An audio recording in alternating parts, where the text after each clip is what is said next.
પોરબંદરના સ્ટેશન ખાતે બપોરના સમયે રાજકોટ જવા માટે 2 ટ્રેન હોવાથી મુસાફરોની ભીડ વધુ જોવા મળે છે, પરંતુ આ રેલવે સ્ટેશન ખાતે જનરલ ટિકિટ માટે એક જ બારી ઉપલબ્ધ હોવાથી મુસાફરોને લાંબી લાઈનમાં ઊભવાની નોબત આવે છે, જેથી મુસાફરોને ભારે મુશ્કેલી વેઠવી પડે છે.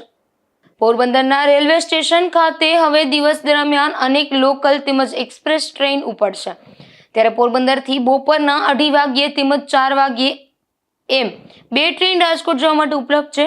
પોરબંદરથી રાજકોટ જવા માટે બપોરના સમયે 2 ટ્રેન હોવાથી મુસાફરોની પણ વધુ ભીડ જોવા મળે છે, પરંતુ પોરબંદરના રેલવે સ્ટેશન ખાતે બપોરના સમયે જનરલ ટિકિટ લેવા માટે એક જ બારી હોવાથી મુસાફરોને ભારે હાલાકી ભોગવવી પડે છે. તો આ સમસ્યાને લઈને મુસાફરોને ટ્રેનના સમયમાં 1 કલાક અગાઉ રેલવે સ્ટેશન ખાતે આવવાની ફરજ પડે છે. તો અમુક દિવસોમાં મુસાફરોને ટિકિટ મળતી નથી અને ટ્રેનમાં ટિકિટ વગર મુસાફરી કરવાની ફરજ પડે છે. નિપુલ પોપટ સાથે અશોક થાનકી, ગુજરાત ન્યૂઝ, પોરબંદર.